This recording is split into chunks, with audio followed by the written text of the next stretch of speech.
You want to turn on your camera, go ahead. If you're busy, that's fine too.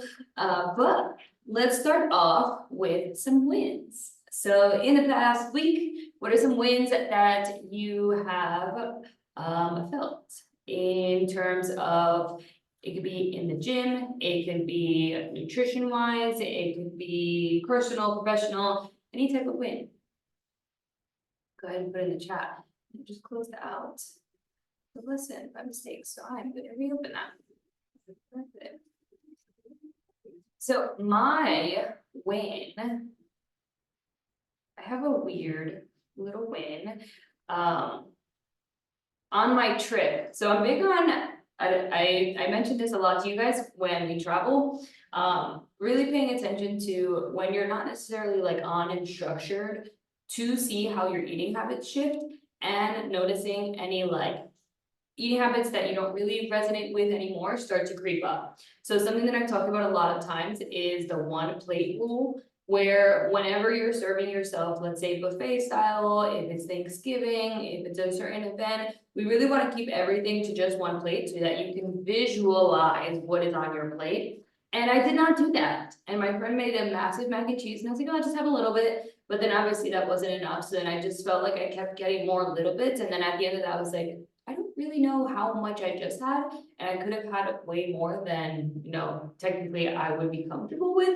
So that was one win for me, is just realizing like a past eating habit and kind of bringing that back, that I don't want to do that. Well, let's see. I added 2 marshmallows to a bar for an incline bench press. Love that. Those marshmallows, the 2.5s, they be dead. I hit a single bench row PR for 70 pounds. That is absolutely insane. Love that. I love the row as a win, because I remember when my row, I wanted to get it to 45 because I was like, oh, that's kind of like rowing a plate. And I did 60s the other day, so I'm excited. Very difficult week, but stayed on track with nutrition and training. PFC was my strength this week and kept my body physically and mentally healthy. I love that. I have no clue what the bar by itself weighed. I had to ask someone. Oh, okay. I'm glad you asked. I like that you went out of your comfort zone. The bar, so sometimes it can vary. Usually for the most part, they're 45 pounds. At our gym, we have like 2 different ones. One's 45, one's 35. Sometimes there's like smaller ones or bigger ones. The Smith machine will be probably like half of the weight. There's usually like a sticker on the side, but I'm glad that you asked somebody. It's a good step outside your comfort zone. The 30-inch box jump. Love that. So Christine and I did a class on Saturday and we had to do box jumps to end. And I'm seeing her jump on this box like pretty good, but it's on the lowest level. And I just look at her, I'm like, you gotta go up. She's like, I don't know if I can. I'm like, just do it. And she did. All right, so let's get to it. Let me share my screen. Today we are gonna be talking about sleep. So let me open that up. I'm like half asleep, so this is a good call for me right now. Share my screen. Okay, want to keep it super simple today. If you have any questions throughout this, but really what we want to take from this, hopefully a lot of the things that we are that we learned today, you're already doing. Maybe you could pick like one that you can really start to implement right away. Personally, myself, things on here I didn't really know and I wasn't implementing it. And you'll probably hear me say this a lot of times throughout this, like when I started to implement this, like my sleep drastically changed. But that was true. A lot of the things that I started to pay attention to, like, oh wow, I didn't know that affected my sleep. And I made this one very, very simple switch. My sleep did start to improve. And ideally, we really want to focus on optimizing your sleep, because just like eating enough, if you're not sleeping enough, that will throw off everything, right? So we're gonna go through like what were little hacks that we can start to adjust to improve our sleep, because with what you're doing right now, so I know that I asked for a lot in terms of meal prepping. We have to work out, we have to walk, we have to journal, we have family time, we're losing weight, all of these things, like we have a lot on our plate. And sleep is gonna be that foundation layer to how we can manage all of these things. You've probably seen this triangle before, right? And I always say, stress and sleep are at the very bottom of your pyramid, right? When it comes to fat loss, when it comes to strength training, when it comes to really anything in life, stress and sleep are gonna be at the bottom. So sometimes it's like, oh, Nicole, like I'm feeling hungry, or like I feel like my appetite doesn't eat, or I feel like I don't have enough energy, or like anything that comes into nutrition and training, I usually will ask, well, how's your stress and your sleep? And if you feel like you're super stressed, you're not sleeping, that's what we need to fix first. We're not gonna change nutrition, we're not gonna increase, we're not gonna decrease, we're not gonna change a lot to training unless that means you need to get more sleep. But stress and sleep are always going to be that foundation. If we do not optimize this, our body becomes resistant, we hold on to inflammation, we're not performing, we're not able to do everything that we have to do. All right, and how does this affect our physique? So one, appetite hormones. All of this, when you, I don't know if you've ever felt, if you don't have a good night's sleep, or if you're very sleep deprived, you might feel more hungry, right? Your leptin, which is telling you like, hey, I'm full, that starts to drop. Ghrelin, telling you that you're hungry, that starts to skyrocket, right? Your desire to eat, exercise will decrease, energy output will decrease, and your ability to recover will decrease. Now, the average human needs about 7 to 9 hours of sleep.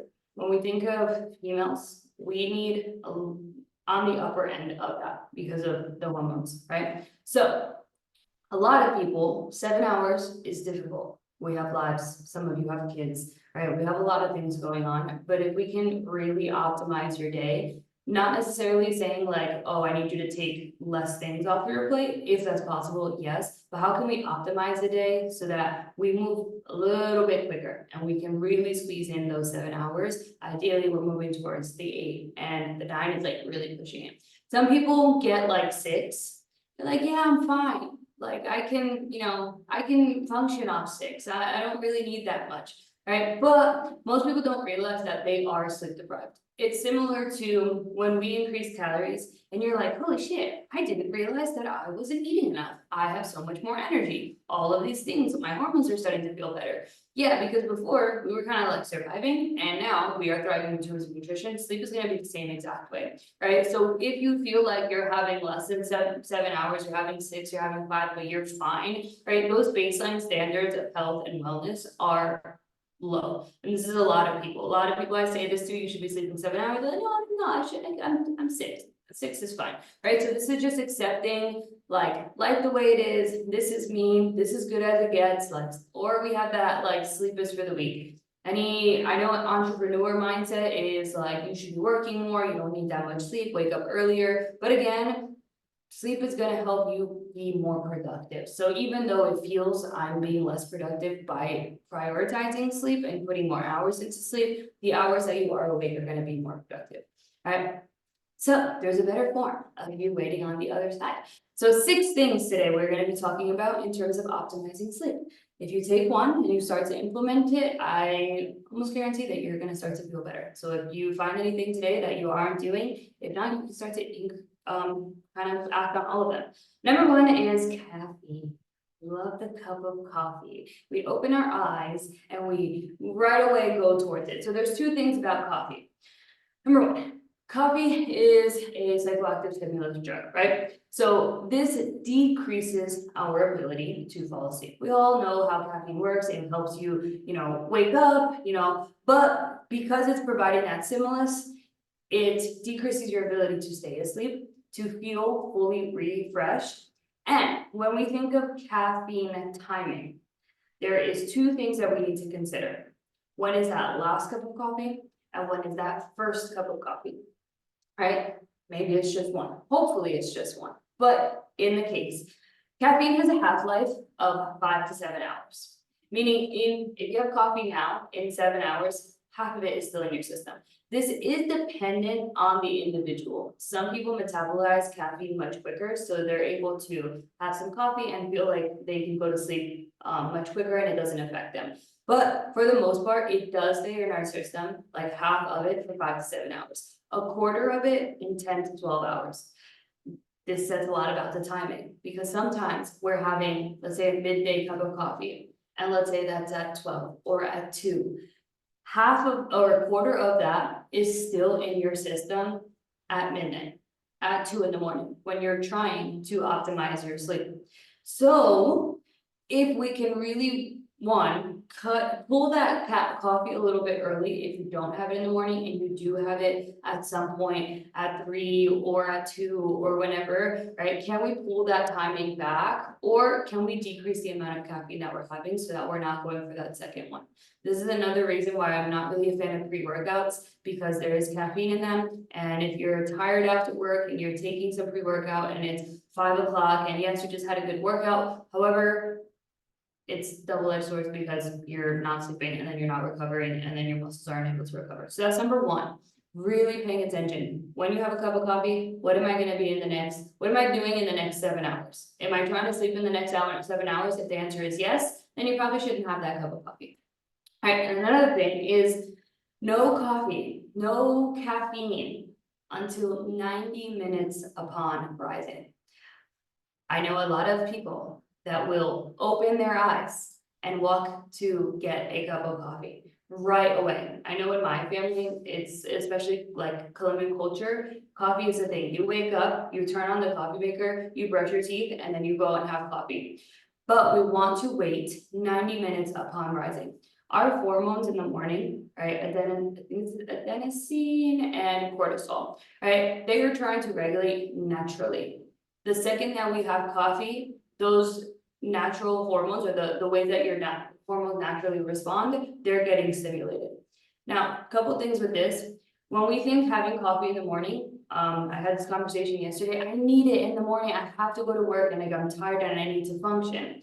Okay, but if you're having it too early, you're using it to function, but really you're giving yourself an earlier crash, because you're not letting your body's hormones naturally regulate. In a little while, you're more likely to crash. Whereas if you wait for that natural regulation, then you have it 90 minutes upon rising, right? You'll feel much more energized throughout the day, because the caffeine will work a lot better. Now, if you're not doing this already, probably the first week, 2 weeks, I don't know how long it will really last, I haven't really done this, I don't remember when I did. It might suck.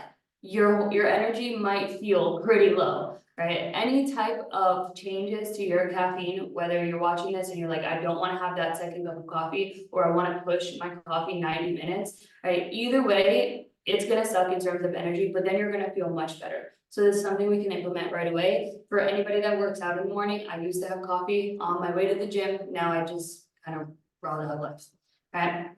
So number 2 is alcohol. Now, there's a myth that alcohol helps reduce stress and it improves sleep. Oh, I'm so tired, I had a long day, I have a cup of wine because I really want to sleep well. All right, that's definitely not how it works. As soon as alcohol is in our system, it can affect sleep in 2 ways. It fragments your sleep, leading to periods of awakening throughout the day, and it disturbs our REM cycle. Right, for more like a nerdy kind of how does it change in terms of our REM cycle, we can see here in the black, this would be natural sleep in the way that our body naturally, natural REM cycle, but then you see the blue with alcohol in our system.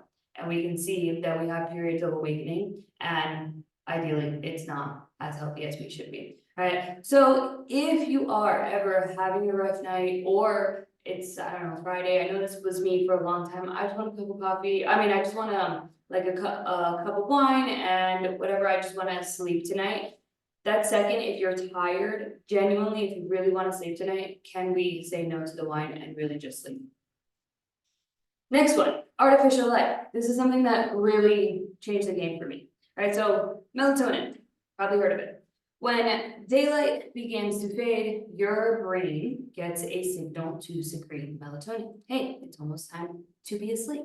Let's get tired. Unfortunately, this signal can be halted by any type of blue light. These lights tell our body that it's time to stay awake, right? Similar to the sun rising, the sun setting, right? But we have a lot of blue lights in our house.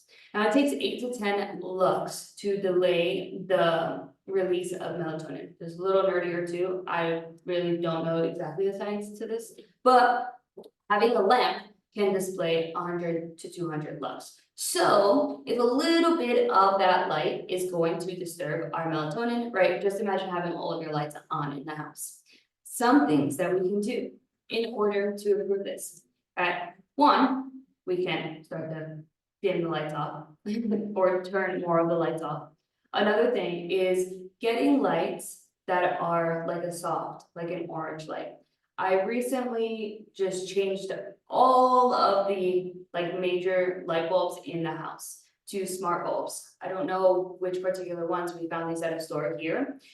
The signal that I get that it is time to go to sleep, once I turn those off, I really can tell my body starting to like wind down. Similar, like when you lay in bed and your body starts to wind down, the same thing is gonna happen to, as soon as we change those lights, if this is a possibility for you, for any, like if you want it in your living room, because that's where you hang out at night, if you can get a smart bulb, or if you can get some type of light, right, a soft light here, this is really gonna help to start telling your body, hey, it's time to go to sleep. You can turn this on, let's say you go to sleep at 10, you turn it on at 8, right? Our body starts to wind down. So this is option number one. Again, those smart bulbs have been game changing for me. I told myself as soon as I move, I'm gonna get them.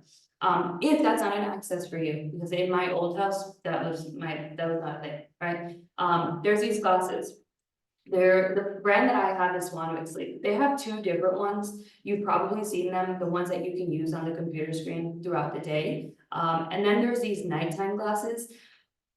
This is something, because when I lived in my old house, I didn't have access to the smart bulbs. I would wear this, so everything just starts to dim out. My phone starts to dim out, anywhere that I walk in the house, it's naturally just starting to dim out because I have these blue light blocking glasses.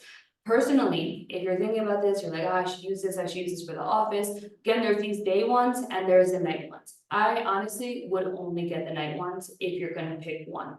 I use them when my eyes are getting tired on the screen. My screen is naturally set to like a night mode, so it's always in that orange tint, right? But if you're gonna get one, just go for the orange. At first, your computer will look a little bit weird, but it does make a difference. Something that I noticed with this as well is, I don't know if anybody has felt this, because I do so much in terms of computers, like computer work and like phone screen time. Sometimes I would wake up and I would feel tired in my eyes. Like my eyes would be so tired, but I'm like, I just slept a good amount. Why are my eyes tired? And I was struggling at that for so long. The second that I got this and I would wear this about like at least an hour before bedtime, that feeling started to go away. And I was sleeping the same amount, but I was waking up and feeling a lot more restful, right? So I have a link on here as well on this. With the light as well, we can do blackout shades. If that's not an option, we can do an eye mask. That's something that I do. I cannot sleep even with a bit of light. And if you want to get a little bit more intense, they sell these little things that if you have any type of light, like a computer or a TV or anything that's in your room, in your bedroom that you want to block out so that that light doesn't shine, right? We can start to put them on. But sleeping in pitch black is another thing that's going to really help your sleep, right? Again, those are one of the things that really changed it for me. I have a link here if you want it. Again, when you go on Swanwick, there's different options. There's even, you can get the prescription. Oh, it's not opening. You can get the prescription. You can get them, if you have glasses. I got these for my mom that you put on top of your glasses and they kind of like sit on your glasses. They don't really bother because I've tried it out. But Swanwick, it definitely is one of those game changers for me. Now, next, that one's pretty long. Another thing is time in bed. So two things when it comes to time in bed. One, don't spend any time in bed when you're not trying to sleep. Can we make that a place that literally you go there and your body says, I'm about to go to sleep, right? I used to be somebody that would hang out in bed. I used to have a TV in my room. I don't know everybody's dynamic or setup. Don't spend time in bed unless you are preparing to go to sleep.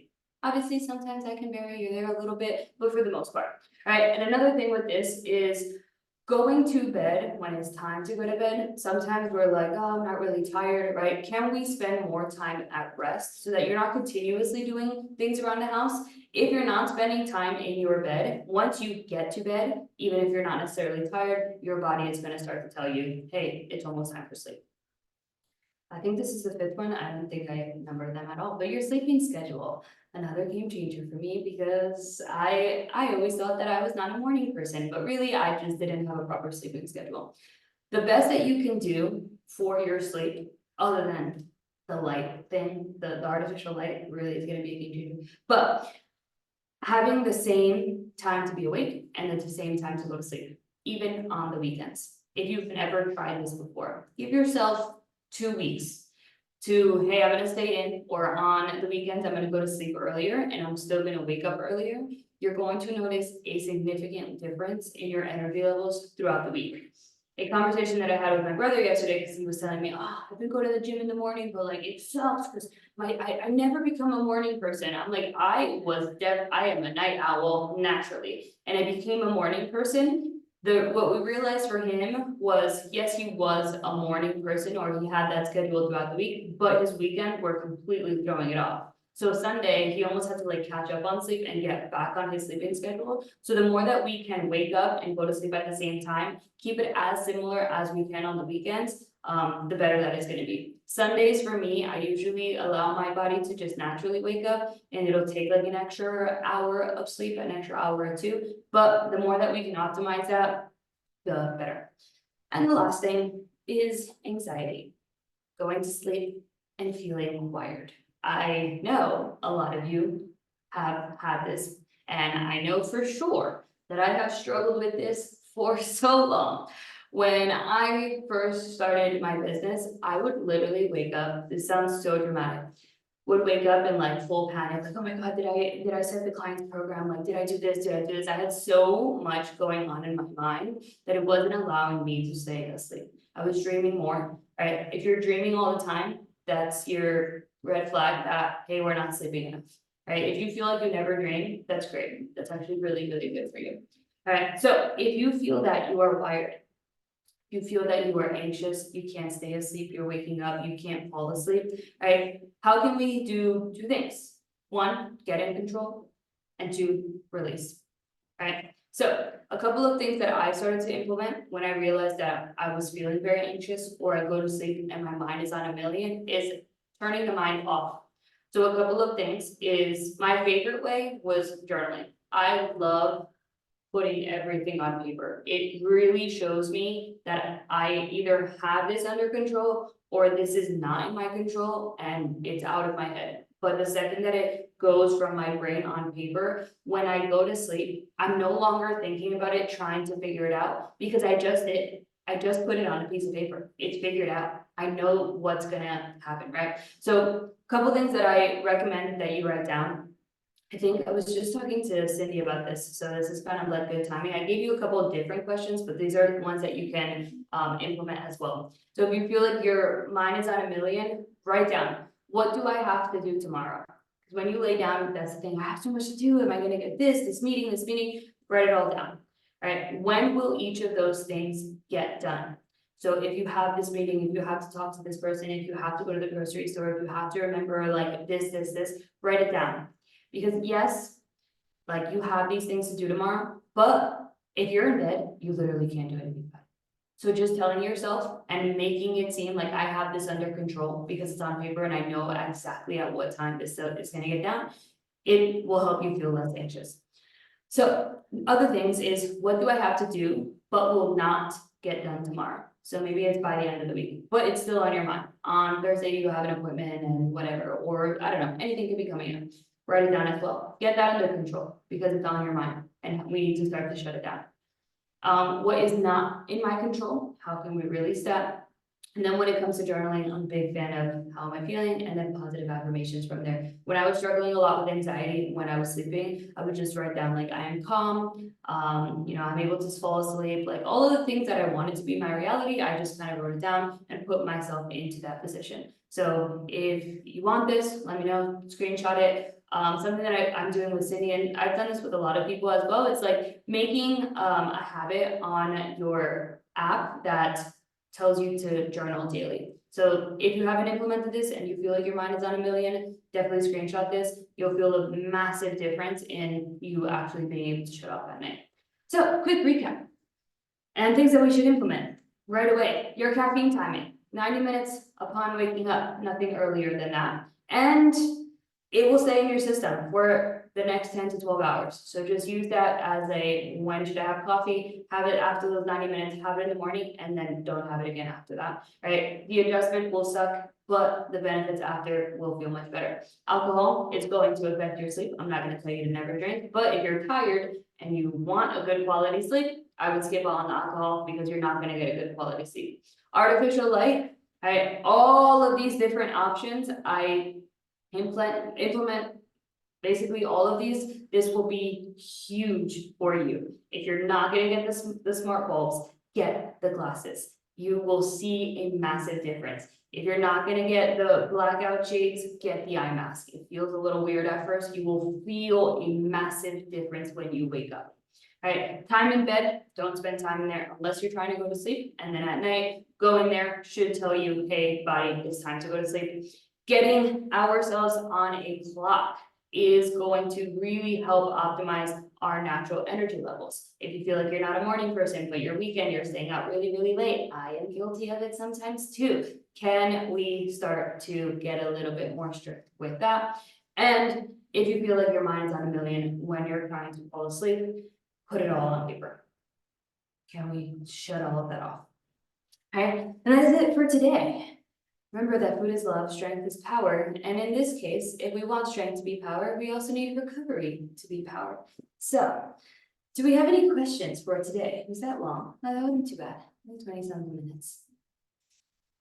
Any questions?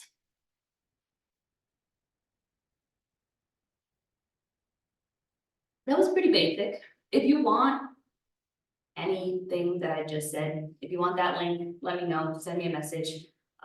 I can send you the whole PowerPoint if you're like, oh, I have to implement all of these.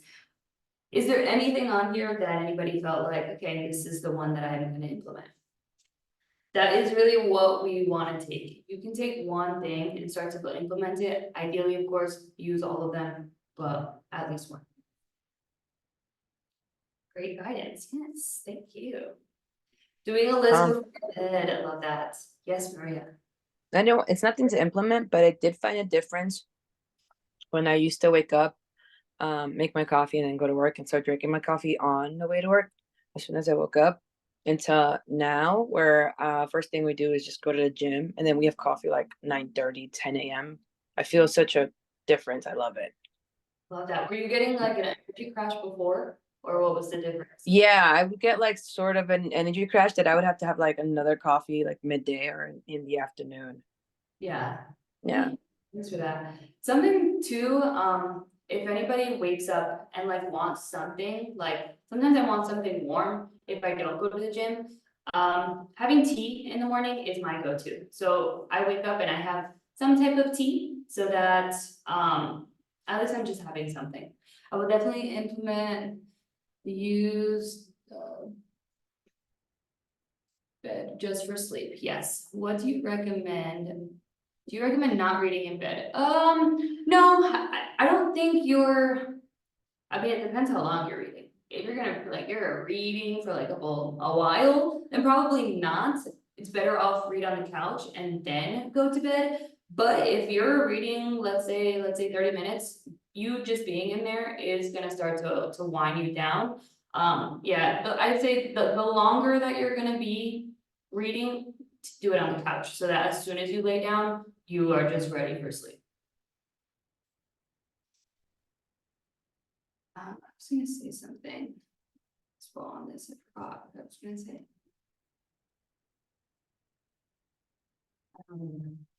But it's okay, maybe it'll come back to me.